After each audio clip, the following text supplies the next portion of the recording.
एकछिन यो भिडियोलाई ध्यान दिएर हेर्नु। एकदम महत्त्वपूर्ण भिडियो छ। शरीरको कुनै पनि भागको नसा यदि तपाईँको च्यापिएको छ, त्यस्तो समस्याबाट तपाईँहरू गुज्रिराख्नु भएको छ र एकदमै जति औषधि गर्दा पनि त्यसको समाधान भएको छैन भनेदेखि यो भिडियोमा बताएको विधिलाई एकचोटि प्रयोग गरेर हेर्नुहोस्। के थाहा नपत्याउने खोलाले पनि बगाउन सक्छ। भिडियोलाई अन्त्यसम्म हेरेर लाइक, कमेन्ट, सेयर र च्यानललाई सब्सक्राइब पनि गरिदिनु होला।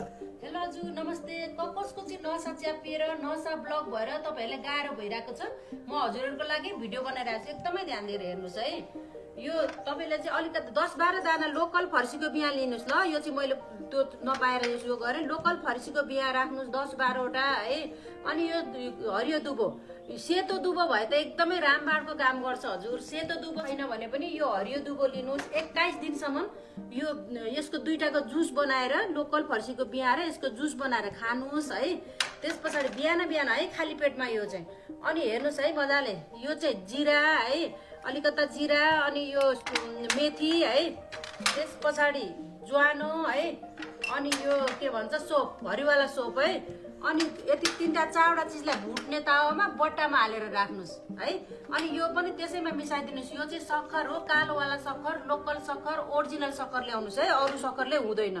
अनि यो 3टा चिजलाई भुटेर डब्बामा राख्नुहोस्।